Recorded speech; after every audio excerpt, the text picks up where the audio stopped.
your journey toward the spiritualism, I think it's been a very long one. I think numbers and numbers of years. Uh, but what we all want to know is, I know you started as a common householder, your journey, but what prompted you, what attracted you towards spiritualism and the meditations?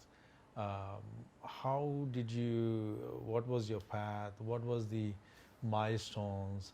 Um, and I know you have told me in past that you were you learned from great masters, different masters, um, and one of the prominent one was Silo through the humanist movement who started.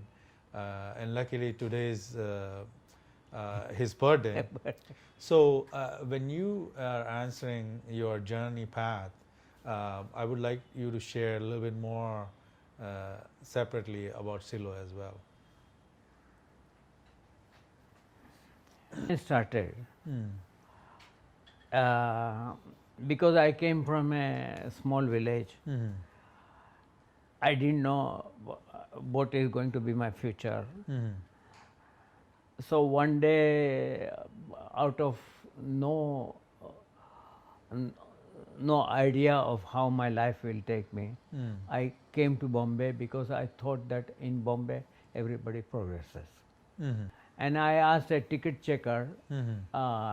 at VT Mm. where I can live cheaply Mm-hmm. In Bombay. in Bombay. Mm. And he told me there is a place called Narsindu Lodge. They charge 5 rupees and it's nearby and you stay there. Mm. I had no place to live. I have nothing to look forward 5 to. rupees a month. Right? 5 rupees a day. A day. Okay. Mm. You see. Then I started applying for jobs and I got somehow a good job. Mm. You see, from in Philips India. Mm. In those days, 300 rupees salary for an engineer was a average salary. But they gave me 1500 rupees. Wow. Yes. Because I worked overtime, 24 hours in their factory. So out of overtime, I got 1500. And that was too much money for me. So that I must give away some money to different people and keep only money that I deserve. And then I thought that if I get accustomed to high salaries, then I will become slave to it. Mm. Therefore, I did not want a high job that was paying me more than what I deserved. Abandoned that job. Yeah. And looked for something that was proportionate to my intelligence. So I again came to 400 rupees and all that. You see. So, and when I was traveling from Santa Cruz to Churchgate, in the train everybody comes in and everybody sleeps. So they cannot even keep awake for half an hour from Santa Cruz to Churchgate. And I thought this is horrible. I did not come to Bombay to sleep in train. I wanted to do something with my life. There was an upsurge. There was a call for life, call of life. That call was always calling me that do something, and I didn't know what I had to do. But what I did not have to do, that I knew. And at that point of time, out of the experience that I had, I felt that is the survival, is the earning of money only purpose of my life, or is there a meaning? This idea of meaning had the word meaning was not there. But there was a complete dissatisfaction. I could not sleep in the night. But I was not knowing why I am living.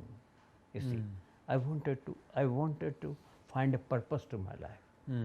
I wanted to be clarified about what is my future. And then one day, at Churchgate station, there was a Spanish man, representative of Silo. He was the distributing pamphlet, Life Has a Meaning. And I was surprised that this is the word I was searching. Looking for. I talked to him. He met me after this. First of all, he was very busy distributing pamphlet, and when I told him that I cannot wait, he said, "Go, if you cannot wait. But if you are interested in meaning, you stay." I asked him what to do. He said, "You take these pamphlets and you distribute to others." Also started distributing meaning pamphlets. And then we met after some time, in half an hour. Then he introduced me to this aspect of meaning under a tree. You see, because there was no meeting place. You see, we were 4 of us. And he told me that you have to give to the world what world needs, and you have to prompt yourself, raise to a standard where it gives dignity to your life. You see, you cannot go on serving and being only a bread earner. It's indignity of life. You have to bring dignity to life. That bread earning is basic. It's to animals, it's insects. All have to earn their bread. Also earning bread. But you have to make a difference. That bread earning, comfortable living is your not only aim. There is a better aim, more purposeful, more meaningful aim. And that was the beginning. You see.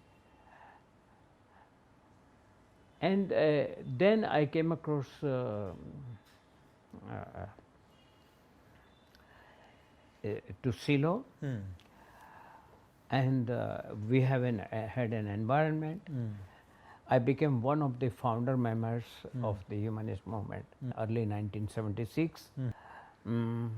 Attracted a lot of people, and we had a meeting.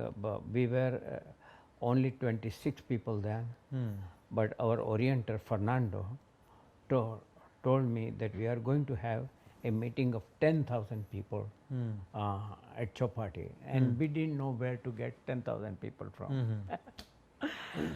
So life was becoming a challenge. Challenge not for myself, but a challenge for bringing out my potential. We started contacting more people, going house to house, you see, door to door, bringing out newspapers, writing by hand. I mean, it puts us into a new spiral of dynamics, and that was very exciting for me. I think it was bringing out tremendous amount of potential in me, and a new zeal for life was coming. You see. So did that many people showed up? Yeah, at Chowpatty? the 10,000 people showed up. We have photographs. I think we should show the photograph here. You see. I have it. And there I spoke along with Silo. The Silo spoke in Spanish, and I spoke in Hindi, letting him in front of 10,000 people. And we Silo is a sparse speaker, brief speaker. So he spoke only for 2.5 minutes. And the whole program was finished in 26 minutes. It was amazing. Meeting such a man in life, you see, a man of hope, a man of light, a man of spontaneity, man of friendliness, a man who wanted to embrace me. I mean, he was a Spanish, he was an Argentinian, and I was an Indian, not knowing each other.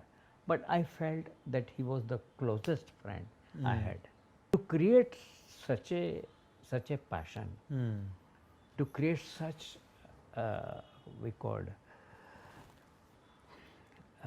warmth around people, that people like it, People like to be with you. People like to live in the world. People don't, they want to do something more than what they were doing before. You see. Yeah, I think that this whole spirit, it's not planned, it's a spirit.